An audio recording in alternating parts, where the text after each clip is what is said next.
Shabbat Shalom para vocês, boa noite. Shabbat Que Shalom. vocês, todos nós, possamos aprender alguma coisa aqui da palavra de Deus, porque como alguns de vocês já têm ouvido aí há bastante tempo, a gente costuma ler a Bíblia assim, talvez até de uma maneira diferente, não melhor, mas que às vezes é pegar uma passagem mesmo e ler ela inteira sem medo do que vai mostrar a palavra ali pra gente. Não julgar quem faz diferente, não, porque Deus sabe das coisas, né? Não cabe a gente também falar o que é bom, o que é ruim, né? O jeito que os outros pregam. Mas aqui a gente procura ler a Bíblia, assim, às vezes muito, às vezes um pouco menos, mas de maneira mais integral, assim. Bom, hoje, assim, quero dar uma ênfase aqui numa passagem que às vezes assim é pouco lida. Eu pouco escutei assim essa passagem, apesar que está na Bíblia, mas geralmente se dá um ênfase grande ao ministério de Jesus, a morte dele e a ressurreição, assim. Mas em especial essa parte de logo que Jesus ele ressuscita. Ei, Nick. Figurinha. Glória a Deus pelas crianças, né? Que Jesus diz que a gente tem que ser igual criança, né? Para chegar no reino de Deus. Então, e é uma passagem assim, interessante do livro de João. Bom, se vocês forem lá pro livro de João, logo depois que Jesus morreu e logo depois que ele ressuscitou, em João 20, deixa eu só ver o verso aqui específico, o 19. Então acontece assim, fazendo uma contextualização rápida. Jesus teve o ministério dele, né, que Lucas vai dizer que durou cerca de 3 anos, né? E ele, Você tá com ela? por ter sido um pregador itinerante, eles na Páscoa, né, na festa da Páscoa, ele foi para Jerusalém, né, como era de costume, né, entre os judeus e os prosélitos, né, os primeiros que creram no Deus de Israel, eles foram comemorar a festa, né, em Nissan, né, o mês judaico, primeiro mês, né, foram comemorar a festa em Jerusalém. E ao ir a Jerusalém, Jesus, sabendo de tudo que ele havia de passar, né, ele já se preparou, mas os 12 que andavam com ele, eles não tinham ainda a mensidão mensurada ainda, não sabiam o tamanho do que ocorreria, como ocorreria e tal. E eles fizeram aquela ceia, né, que alguns falam a última ceia, né, por causa do quadro, ceia pascal e tal, enfim. E aí Jesus teve todo aquele procedimento, que foi julgado pelo Sinédrio, que era o tribunal dos judeus, né, 70 homens e tal, depois ele foi julgado por Pilatos, sob o julgamento romano, e foi condenado à morte por crucifixão. Uma morte que era uma morte romana, porque os judeus acusavam ele. Quando digo os judeus, na verdade, a própria Bíblia, o próprio livro de João não expressa muito bem, ele fala os judeus. Mas não é que eram os judeus, todos eles, que eram os próprios discípulos de Jesus, eram judeus. Mas ele estava querendo dizer assim, os sacerdotes, os líderes, os principais, esses ele chama de os judeus, João. Então, eles queriam matar Jesus por um crime religioso, porque eles falavam assim, que Jesus ele era um blasfemo, alguém que blasfemava. O que é um blasfemo? O que é alguém que comete blasfêmia? Blasfêmia é um pecado onde o homem mortal, o pecador, se faz igual a Deus, blasfema o nome de Deus, ele age como Deus, ele se faz Deus. Então Jesus, quando ele diz quem você é? Você por acaso é o rei dos judeus? E aí depois de tanta insistência ele diz eu sou. E aí, só que ele não fala eu sou no sentido eu sou o rei dos judeus, ele diz eu sou Deus, o nome de Deus. Então, Eriá, Asher, Eriá. Eu sou aquele que era, ou eu sou aquele que será, ou foi. Sempre não tem nenhum tempo verbal, porque é uma coisa que é eterna. Então, eles falam assim, não, eu tenho que matar esse cara. Mas, desde ali de quando o Império Romano começou a lidar com Jerusalém, com a Judéia, né, e toda a terra, né, Galileia, tal, Samaria, eles impuseram uma dificuldade, vamos dizer, para cumprir a lei, que era o julgamento poderia ocorrer, mas eles não poderiam executar a pena, que era a pena de apedrejamento.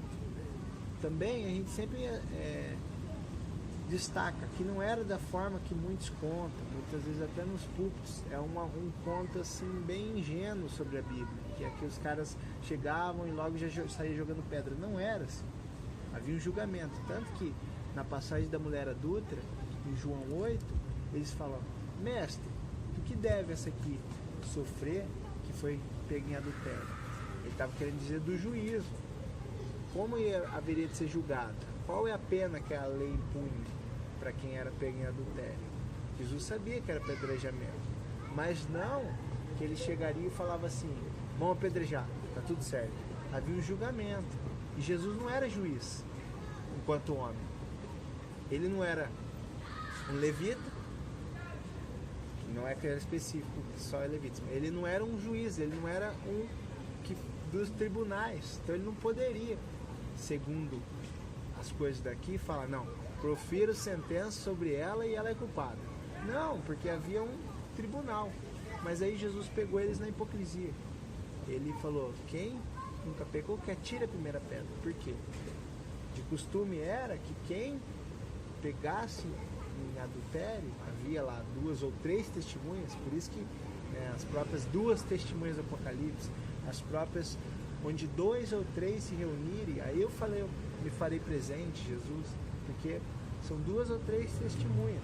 Até hoje, né, no próprio direito civil, né, criminal e tal, guarda algo da Bíblia, porque é 2, 3 testemunhas, para que houvesse uma idoneidade, para que houvesse um dito de verdade, para que não chegasse uma pessoa lá que não gosta da outra, por exemplo, do Petro, o Petro estava roubando lá, mas cadê a prova? Não, eu estou dizendo, não, 2 ou 3 pessoas, porque eles iam interrogar, e era mais fácil de saber se era verdade, cair em contradição, enfim, ou não, no caso da verdade.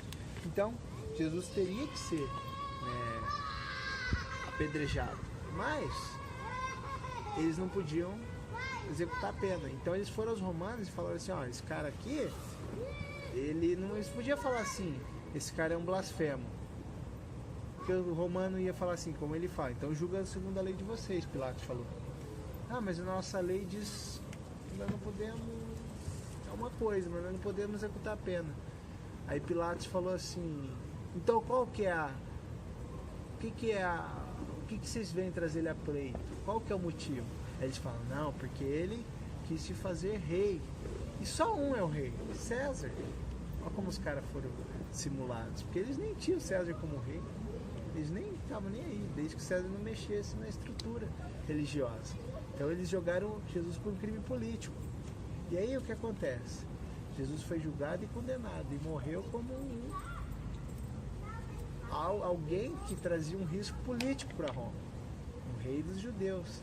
Porque já haviam insurreições, já haviam pessoas, como a própria Bíblia vai dizer, de Judas, o Galileu, vai dizer de um outro que era o egípcio, que eram caras que antes de Jesus, eles se autoproclamaram Messias. Só que eles autoproclamaram Messias segundo as coisas desse mundo, como ainda hoje alguns fazem, segundo as coisas desse mundo, com as forças desse mundo, com as armas desse mundo. E Jesus disse, meu mundo não é daqui. Então, eles conseguiram matar Jesus. E aí, crucificaram e tal. Ao 3º dia, ele ressuscitou. E aí ele apareceu primeiro para as mulheres e depois aonde a gente vai entrar aqui. E lembrando, o testemunho, alguns falam assim também, que é errôneo. O testemunho das mulheres era inválido. Não era inválido. Era só mais fraco. Não era inválido porque haviam até no antigo Israel juízas. Não era inválido, porque se fosse inválido não teria nem como elas dar um testemunho de alguma coisa. Entendeu? Mas era mais fraco. do que o do homem, porque a sociedade era voltada aos homens, mas não era inválido, era só mais fraco. E aí no verso 20 continua assim, depois que ele apareceu às mulheres e tal. E dizendo isto, Jesus apareceu para eles, né? Não, no 19, melhor dizendo. João 20, 19. Chegada, pois, a tarde daquele dia, o primeiro da semana, na Bíblia vai dizer assim no grego, o dia após o sábado. Era o sábado judaico, né? O descanso. O primeiro dia depois desse, que é o dito domingo pra gente. Encerradas as portas onde os discípulos, com medo dos judeus, se tinham ajuntado, chegou Jesus e pôs-se no meio e disse, paz seja convosco. Ele vai dizer assim, Shalom Aleichem. E Shalom Aleichem, daí eles respondiam, Aleichem, Shalom. Paz seja contigo também. E dizendo isso, mostrou-lhe as mãos ao lado, suas mãos e ao lado, de sorte que os discípulos se alegravam vendo o Senhor. 21. Disse-lhes, pois, Jesus, outra vez, Pai seja convosco. De novo, assim como o Pai me enviou, também eu vos envio a vós. E havendo dito isto, assoprou sobre eles e disse, recebei o Espírito Santo. Aqueles a quem perdoardes os pecados, lhes serão perdoados. E aqueles a quem os retiverdes, lhes serão retidos. Preste atenção aqui que interessante. Ora, Tomé, um dos 12, chamado Dídimo, não estava com eles quando veio Jesus. Disseram-lhe, pois, os outros, vimos o Senhor. Mas ele disse-lhes, se eu não ver o sinal dos cravos em suas mãos, e não puser o dedo nos seus cravos, e a minha mão ao lado, de maneira alguma crerei, ou de maneira nenhuma o crerei. E aí, olha só, 8 dias depois, estavam outra vez os discípulos dentro da casa, e com eles Tomé. Chegou Jesus, estando as portas fechadas, e apresentou-se no meio, e disse, paz seja convosco. Mesma coisa. Shalom. Depois disse a todos, põe aqui o teu dedo. Disse a todos não, disse a Tomé, põe aqui o teu dedo e vê as minhas mãos. E chega a tua mão e a põe no meu lado. E não sejais incrédulos, mas crente. E Tomé respondeu e disse, Senhor meu e Deus meu. Disse-lhe Jesus, por que me viste, Tomé? Creste? Bem-aventurados que não viram e creram. Jesus, pois, operou também, em presença de seus discípulos, muitos outros sinais, que não estão escritos neste livro.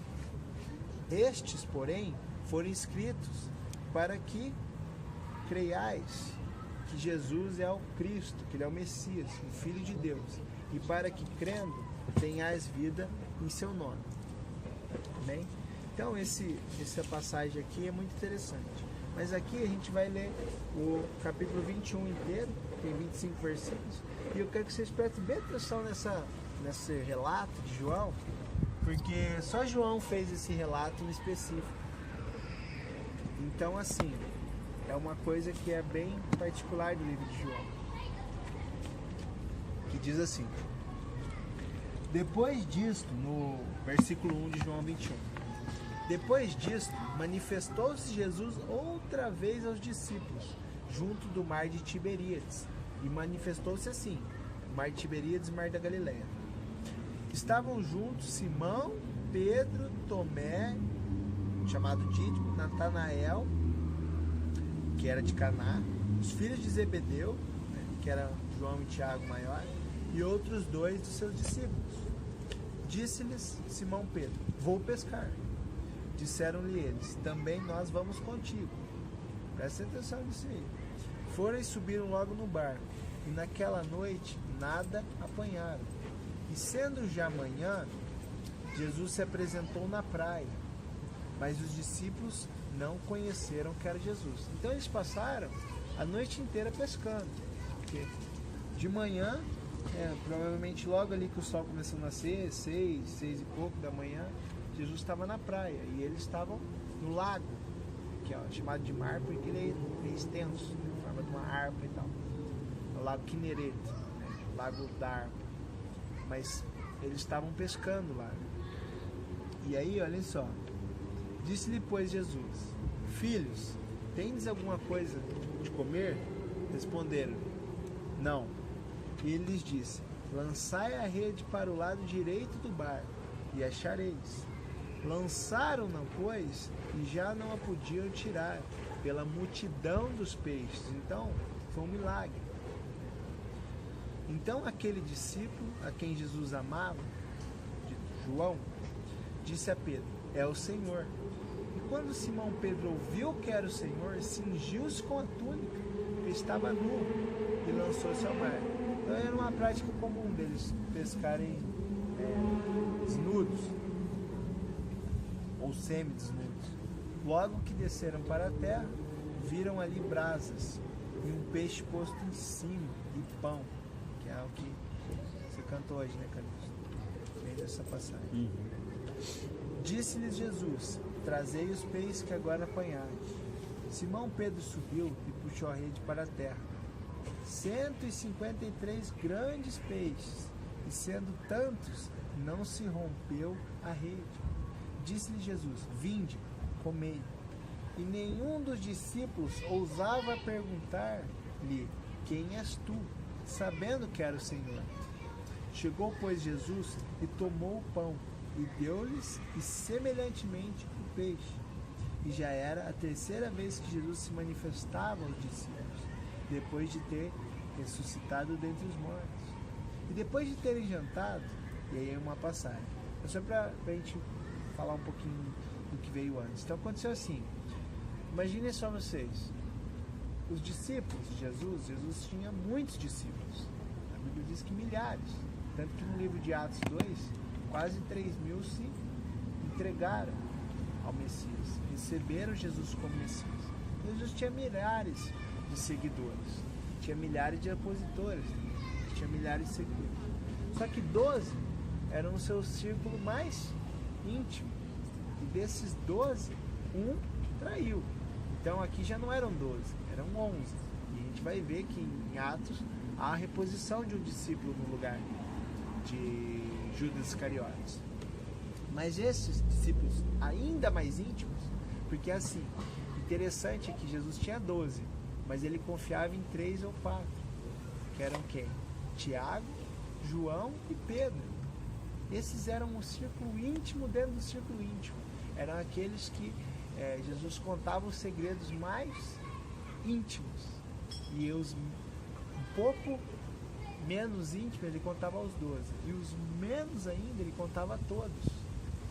Então, acontece assim, que eles, passados 3 dias da morte de Jesus, mais 8, que eles viram Jesus depois do terceiro dia. Depois, o livro de João vai dizer em 20, no capítulo 20, que passados 8 dias, Jesus apareceu de novo.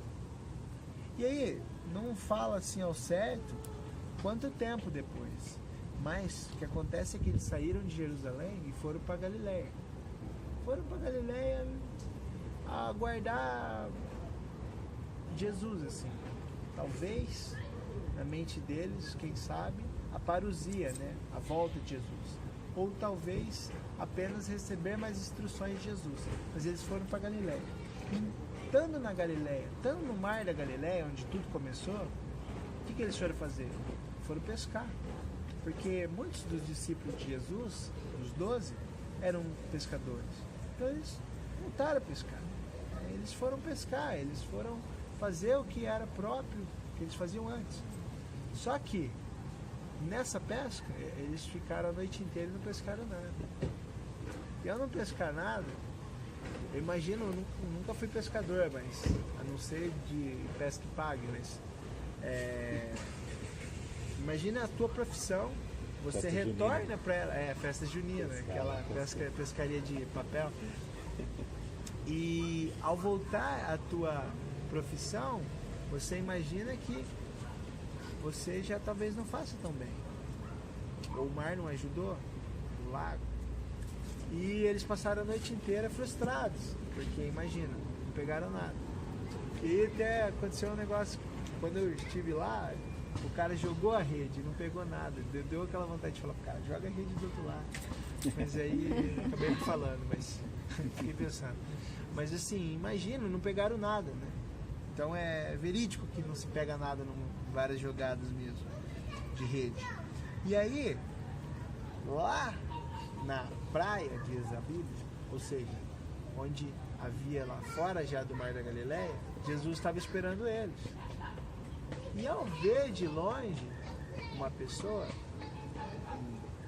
quem sabe o próprio Jesus, porque eles estavam prontos, eles estavam vigiando sobre a volta de Jesus, como nós deveríamos pelo menos estar agora, vigilantes e não sonolentos, como as coisas desse mundo têm nos deixado sonolentos, não só o dinheiro, a riqueza, o status, a fama, mas os muitos afazeres nos dias de hoje. Muitas vezes até as eleições, a pouca Copa do Mundo, as coisas desse mundo, muitas das vezes blindam a nossa fé, mas não blindam a nossa fé no sentido positivo, fecham a porta para a nossa fé e ela dá na parede dessa blindagem. Então, eles estavam ali vigilantes, ao contrário de nós pelos dias de hoje.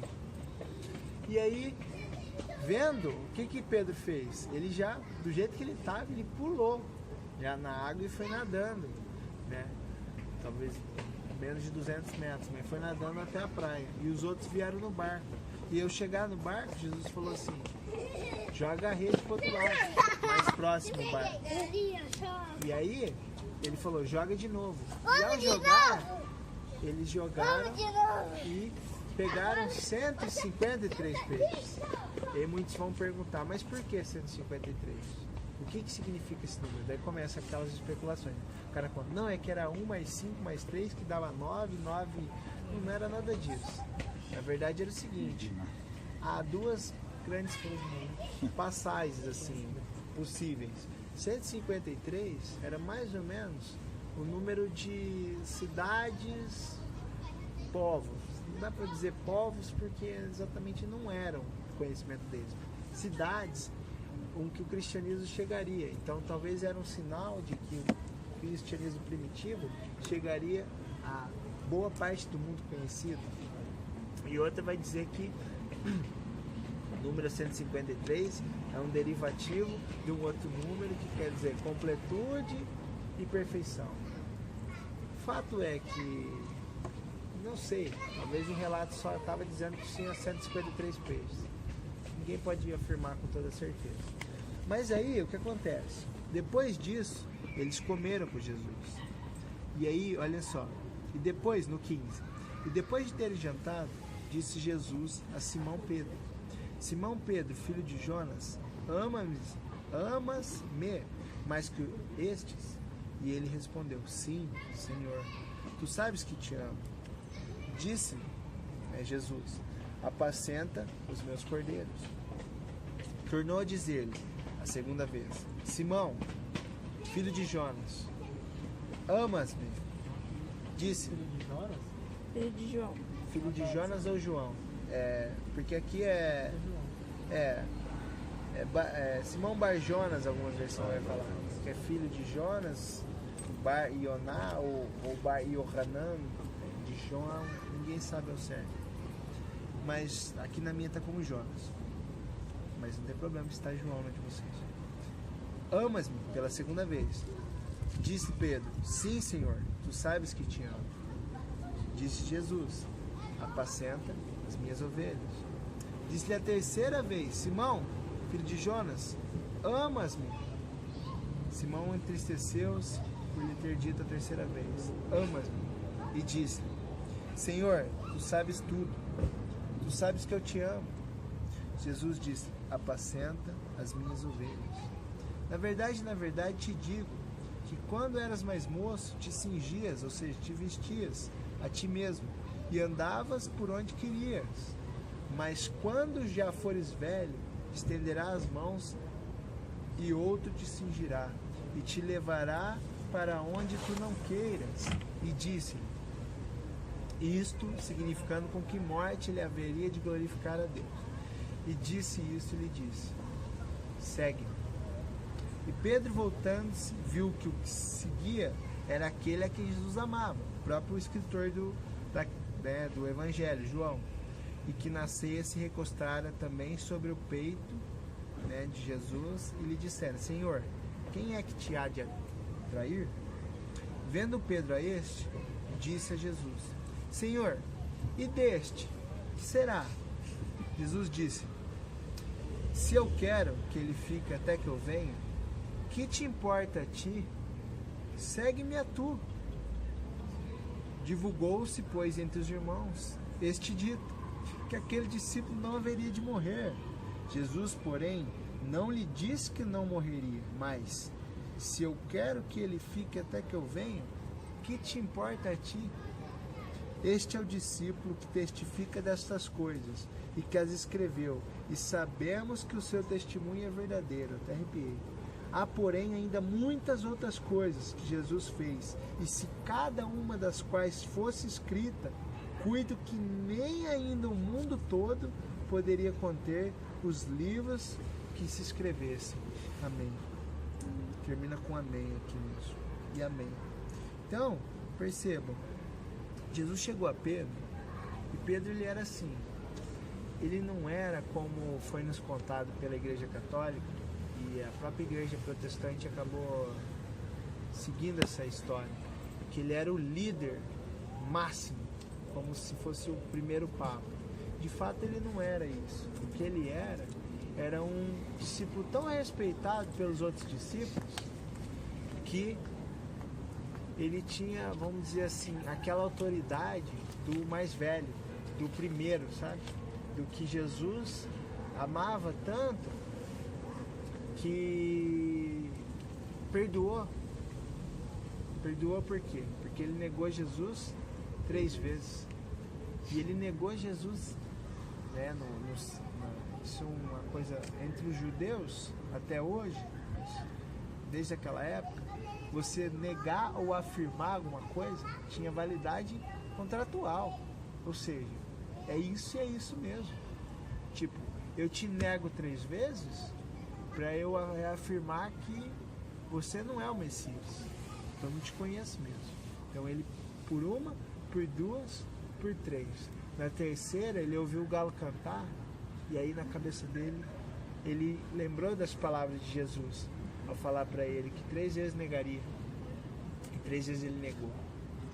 Então, 3 vezes ele negou, ao terceiro dia, Jesus ressuscitou, e passado alguns dias, ele apareceu. E aí depois dessa pesca maravilhosa, onde eles pegaram muitos peixes, o que aconteceu? Jesus chegou a Pedro e por 3 vezes perguntou: você me ama? E Pedro falou: lógico que eu te amo. Você sabe que eu te amo. E ele perguntou de novo: você me ama? Ele respondeu, Jesus: se você me ama, cuida das minhas ovelhas. E aí parece papo de louco pra gente, né? Mas tem um significado. Ele falou: você me ama mesmo? E aí Pedro respondeu: eu te amo, Senhor. Você sabe que eu te amo. E aí Jesus falou: então se você me ama, cuida das minhas ovelhas ou dos meus cordeiros. E aí, pela uma terceira vez, Jesus perguntou: Pedro, você me ama? Jesus, ele ficou triste. Por quê? Ele ficou triste. Talvez, muito provavelmente, porque Jesus queria ter uma certeza dele. Porque da mesma forma que ele negou 3 vezes, ele queria que ele afirmasse 3 vezes. Porque já que ele negou 3 vezes e ele se arrependeu, Jesus perdoou. Ou seja, é um dito de que todos podem ser perdoados, desde que entreguem de coração, peçam perdão, perdoem e se sintam perdoados. Porque não adianta você pedir perdão, perdoar, mas eu não me sinto perdoado. Não adianta. Deus deu perdão. Receba o perdão. Só que Jesus pediu uma contrapartida para ele. E aí, perdoando, ele quis afirmar de Pedro 3 vezes. Então ele falou, e aí ele se entristeceu e falou: Jesus, tu sabes de tudo, por que me pergunta isso? Se você sabe, para que você me perguntou? mas é porque ele queria a comprovação que Pedro iria até o fim. E aí quando ele diz ali, né, já pelo fim do capítulo, que quando eras novo, te cingias, ainda não era velho aqui nessa época, ele mesmo se vestia, ele mesmo ia para onde ele queria. Mas quando ele ficou velho, a tradição diz que ele morreu, crucificado no Império Romano, pelo Império Romano. E quando foram crucificar Pedro, isso não está na Bíblia, tá, gente? Se alguém disser que está na Bíblia, não é verdade. Mas a tradição conta que quando foram crucificar Pedro, ele falou: vocês vão me crucificar? Vamos. Então me crucifica de ponta cabeça. A gente não tem essa prática. A gente não tem essa prática. Mas me crucifica porque eu não sou digno de ser crucificado igual meu mestre. Então, para vocês verem qual foi a fé desses homens. Foi a fé até as últimas consequências. Não foi essa fé falsa que a gente tem visto no dia de hoje. Essa fé que é uma fé tão casual, uma fé tão movida por interesses deste mundo, por fazer políticos, ou por fazer dinheiro, ou por fazer fama. Não, era uma fé pura, uma fé verdadeira, uma fé da confiança, que quer dizer fé, e obediência. Fé não quer dizer só confiança.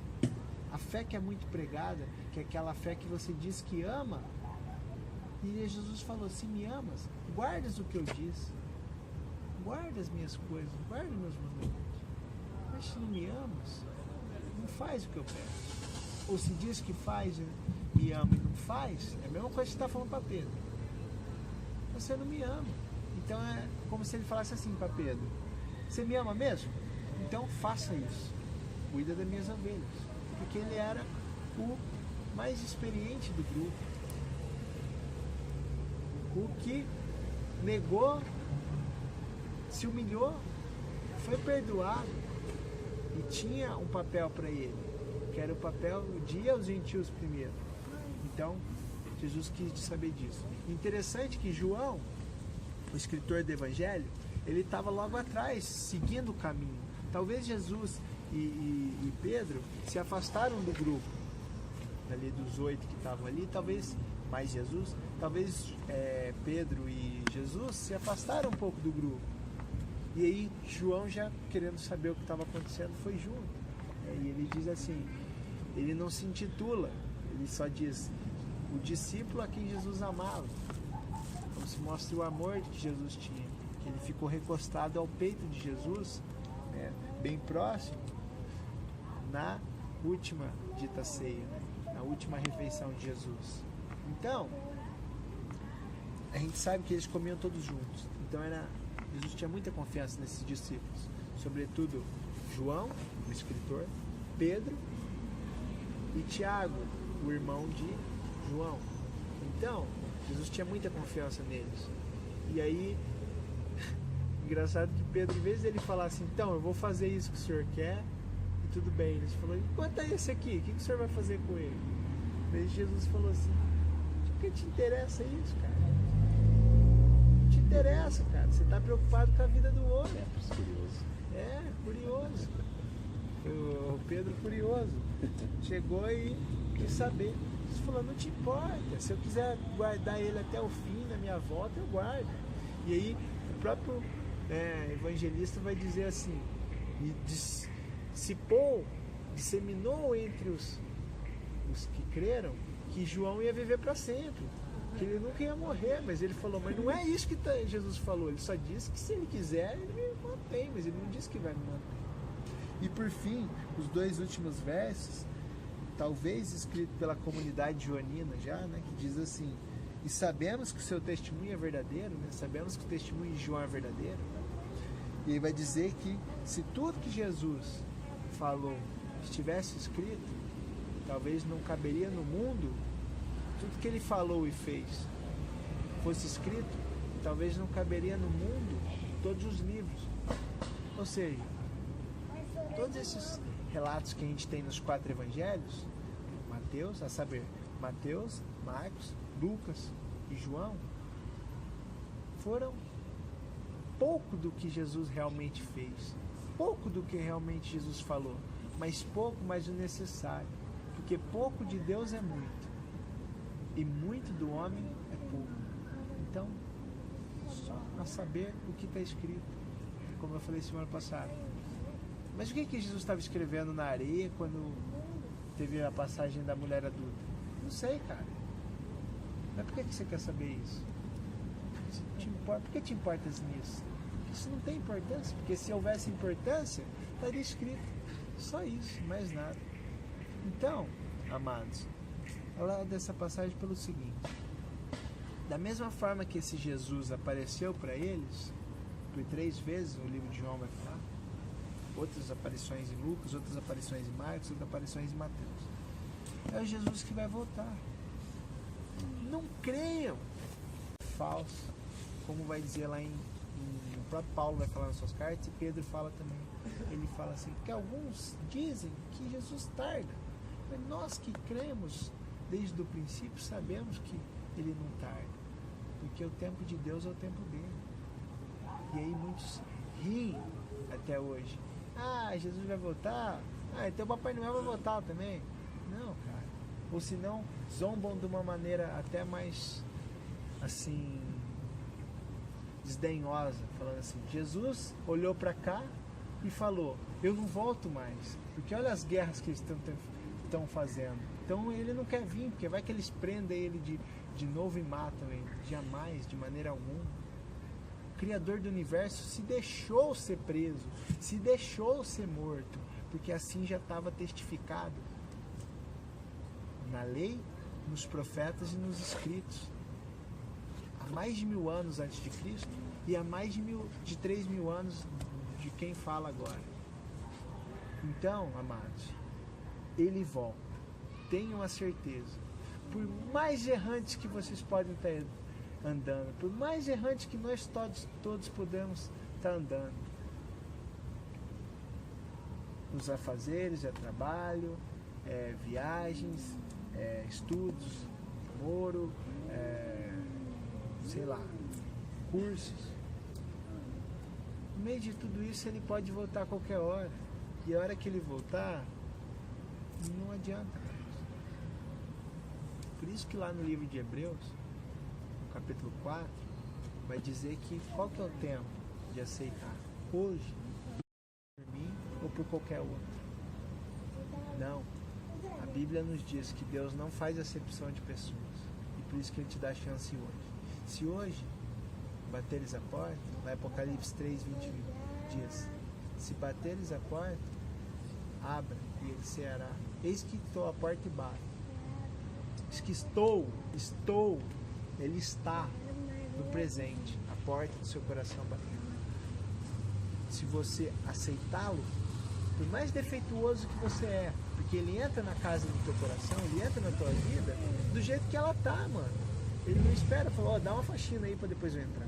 Não, Ele entra e aí depois Ele vai fazer a faxina.